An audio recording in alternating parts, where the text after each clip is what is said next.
JBNN will keep you informed. I'm Michelle Jones, and in the news, Met Service issued severe weather alert for Jamaica. The Met Service has issued a severe weather alert for Jamaica, which will remain in effect until 5 a.m. on Tuesday. The Weather Service said there's a large area of low pressure, which is forecast to emerge over the southwestern Caribbean Sea by the middle of the week. This area of disturbed weather has a moderate probability to develop into a tropical depression and to move northeastward across the western and central Caribbean Sea, the Met Service said in a statement on Monday. It added that in the event the system develops as projected, Jamaica is likely to experience severe weather conditions. The Met Service will continue to monitor the situation. Woman killed, sister escapes injury in Clarendon robbery. A woman was shot dead, while her sister narrowly escaped injuries during a robbery in Comfort District, Clarendon on Sunday morning.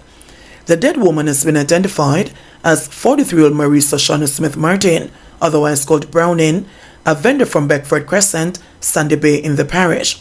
It was reported that around 10:15 a.m., the two women were traveling throughout the Comfort community, selling goods from a grey Nissan Eddy wagon when they were approached by a male who requested to purchase a pair of slippers. While assisting him, another male armed with a handgun pounced upon the women from bushes and ordered them to hand over their money and valuables.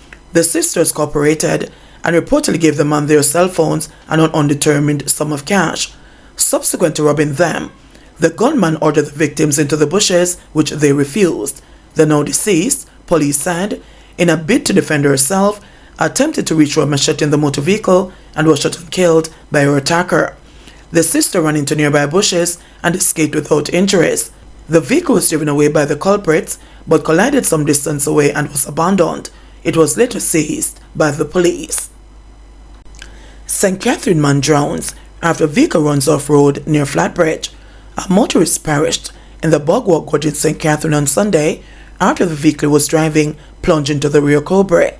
The deceased has been identified as 72-year-old Glenford Enclode of Cumberland in Portmore, St. Catherine. About 12:45 p.m., Enclode was driving a Toyota Tacoma from the direction of Bogwalk when he lost control of the vehicle upon reaching the Flatbridge and drifted into the river. The vehicle sank and Enclode drowned before he could be rescued. Investigations are continuing into the possible cause of the accident. CTOT detains two, seized gun and vehicle in Clarendon operation. Two men were detained following the siege of an illegal gun on the Chapelton Main Road in Clarendon Sunday afternoon. The arrest and seizure followed a special operation carried out by detectives from the Counter-Terrorism and Organized Crime Branch, CTOC. It was reported that around 1:20 p.m., the detectives went to the Chapelton Main Road where they signaled a white Toyota Probox to stop. The driver complied and the vehicle was searched.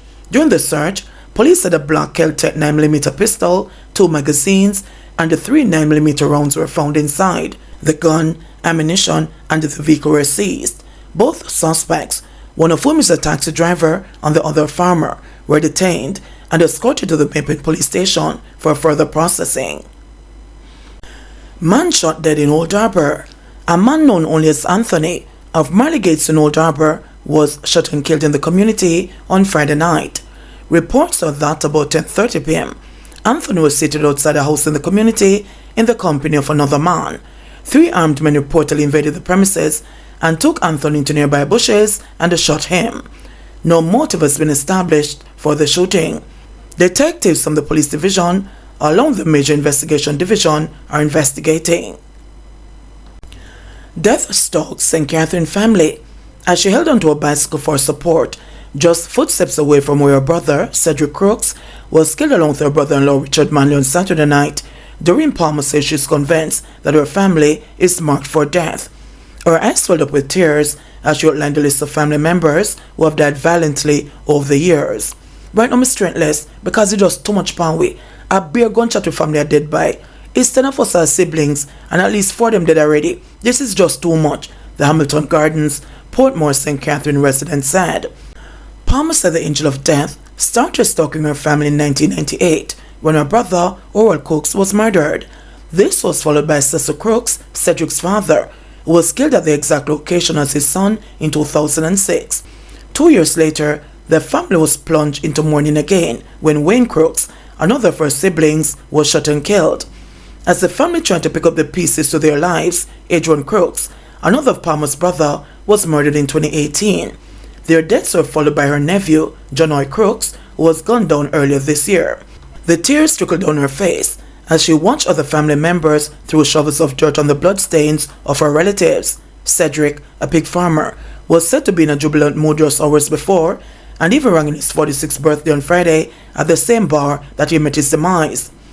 According to police reports, about 8:30 p.m., Crooks, Manley, and another man were patrons at a bar when they were approached by one man on foot who opened fire at them. The three men were rushed to the Spanish Town Hospital, where Crooks and Manley were pronounced dead and the other patron admitted. The police are yet to provide a motive for Saturday's brutal slaying. Palmer described her 46-year-old brother as a hard worker and one known to be a peacemaker. Cedric was a good, nice-living person. Him wasn't a man of war. Him raised him pig them to take care of him children. He was the most peaceful man in the community, and he's the one who make everything smooth. He's the family on the bar, so it's natural for him to be out by the bar drinking special and them little thing there. I know me can't believe, she said. Palmer said she was at work when she got the call, and all she could do was scream. I love this hard body now. Me never dey home, but me used to a lot of shot fire. My poor brother-in-law Richard was a good person too. Him not give trouble. Him just do him look work and go home, she said. Bomb threat halts operations at Kingston Wharfs. Kingston Wharfs Limited, KWL, has suspended operations for today following a bomb threat at the wharf.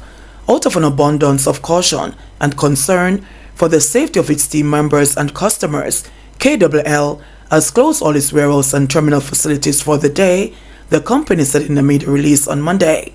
It said police and other relevant emergency personnel were on site carrying out the necessary security checks. KWL says the public will be advised regarding the full resumption of operations. Man gets $40 million award against government after false arrest.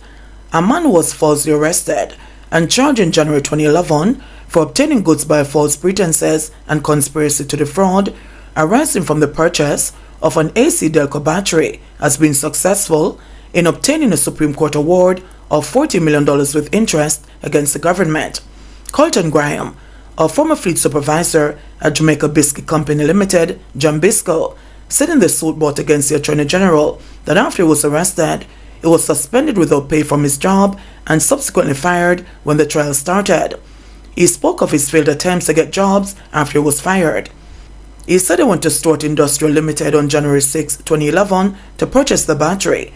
He said he was presented with a cash receipt, which was duly stamped as paid and signed by the cashier. The receipt was also checked and stamped by the security guard.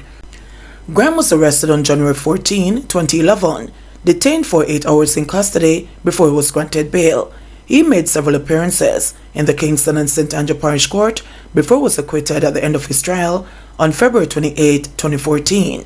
He said before he was arrested, he made efforts to produce the receipt for the battery to the police, but the police ignored his request to be given the chance to produce it and instead charged him. Following his acquittal, the claimant, who was then 53 years old, filed a suit in 2016 in the Supreme Court seeking damages against the Attorney General. The defendant contended that the policeman had an honest belief that the claimant fraudulently represented to Stewart Industrial Limited that he was purchasing the battery for Jambisco based on information received and investigations conducted. It was contended that the claimant's arrest and charge were justifiable, as it was reasonable and probable cause to do so and was not activated by malice. Attorney at law Catherine Minto argued that Graham suffered humiliation and indignity to his reputation in making 34 appearances in court to answer to fraud charges in relation to a battery he paid for. Minto pointed out that Graham rose to the rank of corporal in the Jamaica Defence Force and received a Medal of Honor for his service in the Grenadian Revolution. She also argued that Graham's reputation, no doubt, would have been tarnished in the mind of any right-thinking member of society. Justice Lisa Palmer Hamilton, in handing down the award, said she considered the seriousness of the offense, the protracted prosecution, and the damage to the reputation of the claimant, given the nature of his occupation and his qualifications. I have also considered the fact that the claimant in the case at bar had a receipt for the purchase of the item, which was available to be shown to the arresting officers and to the court, and which for whatever reason, whether it was an oversight or not, was not done, and resulted in the matter proceeding to trial, the judge said. She found also that the manner and the circumstances of the prosecution of the claimant were such as to lead to an aggravation of damages. It is therefore my judgment that the sum of $8 million is reasonable in the circumstances for malicious prosecution, including aggravated damages, the judge ruled. The judge, in ruling in favor of Graham, made the following award: damages for false imprisonment for $406,211 with interest at 3% per annum from January 12, 2017 to September 18, 2023. Damages for malicious prosecution and aggravated damages of $8 million with interest at 3% per annum from January 12, 2017 to September 18, 2023. Special damages, which include loss of earnings, in the sum of $5,707,068 with interest at the rate of 3% from January 14, 2011 to September 18, 2023. Attorney at law Nicola Richards, instructed by the Director of State Proceedings, represented for the Attorney General. JBN will keep you informed. Please remember to subscribe, like, share, leave us a comment, and click the notification bell to receive our daily news items.